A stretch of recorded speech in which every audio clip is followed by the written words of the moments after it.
Dengar baik-baik, bukan Nas'atlati bilang bu, Nabi, andai saja boleh manusia sujud kepada sesamanya manusia, maka kalian istri saya wajibkan cium kakinya itu suaminya. Kenapa? Karena bu, dengar dulu. Kenapa Nabi bilang begini? Andai saja boleh manusia sujud kepada sesamanya manusia, maka istri saya wajibkan sujud depan suaminya.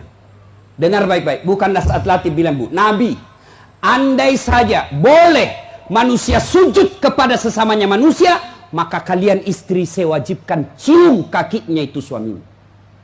Kenapa? Karena ibu harus tahu, dosa ibu kami para suami yang tanggung. Beda kami laki-laki dengan ibu.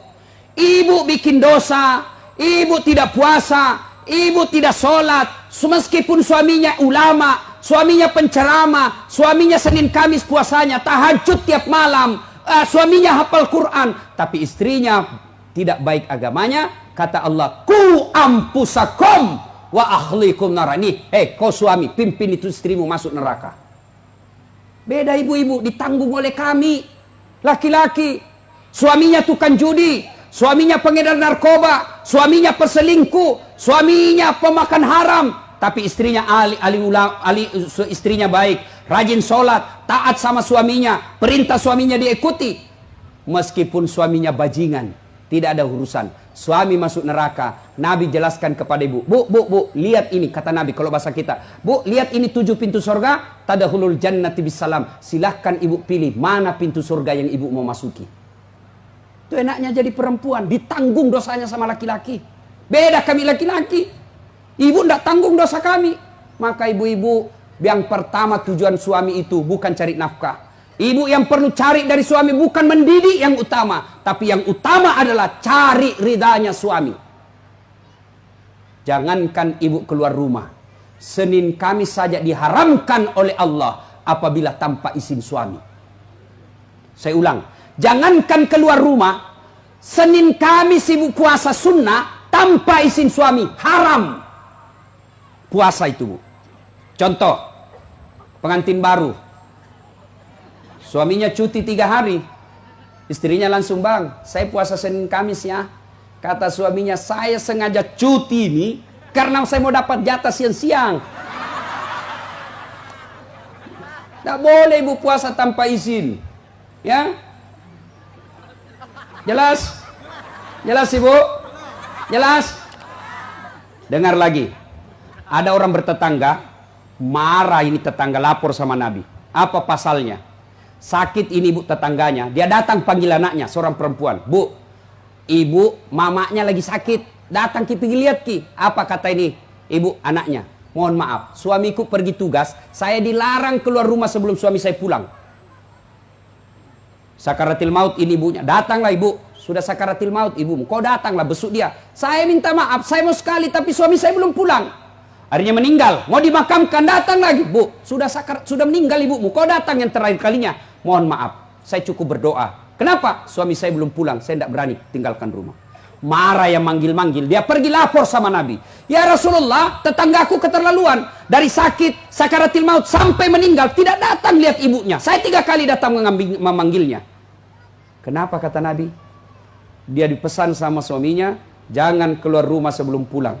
Mendengar ini, apa Nabi marah? Subhanallah, Nabi justru menjelaskan, alhamdulillah diampuni seluruh dosa ibu yang meninggal karena punya anak yang taat sama perintah suaminya.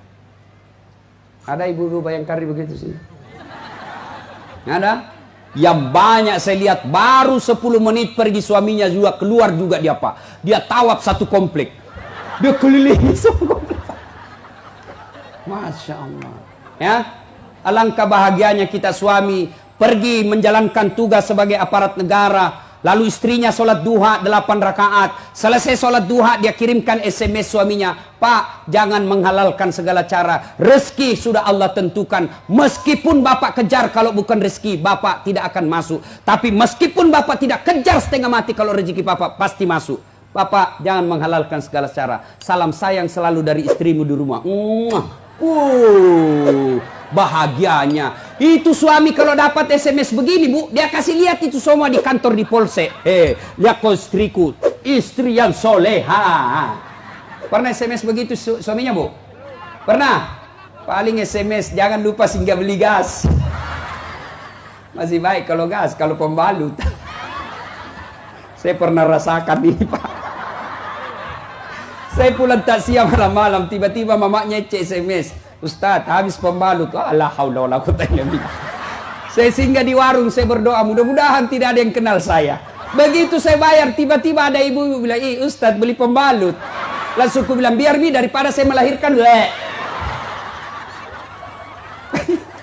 Pak, Bapak juga jangan tipu suami istri.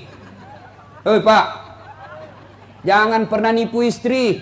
Alasan rapat, ternyata pergi merapat.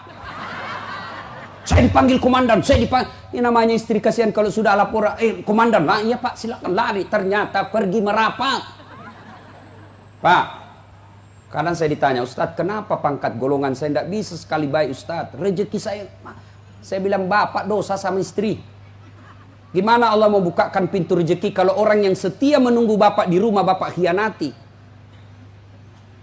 Ya? Masih ingat waktu menikah? Apa kita ucapkan waktu menikah? Bapaknya bilang begini yang perempuan, saya nikahkan engkau dengan anak gadisku ini dengan mahar tunai karena Allah. Siapa yang kita jadikan mahar? Siapa yang kita jadikan jaminan? Tunai karena Allah. Kita ambil anak gadisnya orang, dihalalkan anak gadisnya orang atas nama Allah. Allah yang kita jadikan jaminan. Kapolres saja Bapak jadi jaminan. Kalau Bapak salah gunakan, dipindah Bapak, Pak, kalau perlu dipecat. Saya atas nama Kapolres ini diminta untuk, padahal itu bohong. Marah Kapolres, Pak. Apalagi Allah. Maka Bapak kalau sengsara hidupnya, susah rezekinya, koreksi. Mungkin Bapak terlalu banyak mengkhianati istri. Gimana Allah mau bukakan pintu rezeki? Kalau istri suka marah-marah, Bapak, kalau istri suka marah-marah, rumusnya diam. Jangan, kalau istri marah, minta penjelasan, lebih diam. Kalau perlu makan obat tidur. Karena itu perempuan kalau dia sudah marah, dijelaskan, tidak jalan otaknya, Pak. Apalagi kalau dia bilang, pokoknya, sudah diam saja, Pak. Dijelaskan tidak masuk akal. Sudah dijelaskan tidak ungkit lagi yang 10 tahun yang lalu. Kenapa dua? ini semua ini. Sudah lewat 7 tahun masih tidak ungkit-ungkit lagi. Pada dia bilang sudah minda berhenti mak. Bertengkar itu dulu. Maka lebih Bapak minum obat tidur. Kalau dia ngomel Pak, maklumi saja. Kenapa? Dengar baik-baik. Ada sahabat Nabi, waktu itu Umar bin Khattab presiden. Suka ngomel dan marah istrinya. Maka suaminya mau lapor sama Umar supaya dipanggil, dimarahi sama Umar, presiden. Begitu dia mau lapor sama Umar, dekat dari rumah Umar, dilihatnya Umar juga dimarahi sama istrinya. Pulang dia bilang, presiden aja dimarah, pulang dia. Besok ketemu sama Umar, ya Amirul Mukminin, saya lihat Anda kemarin marah-marah sama istri, diam-diam saja. Senyum, dengar bapak-bapak, dengar para lelaki. Apa jawaban Umar? Begitulah cara saya berterima kasih kepada istriku yang telah hamil, melahirkan, dan menyusui anak saya. Jangan lupa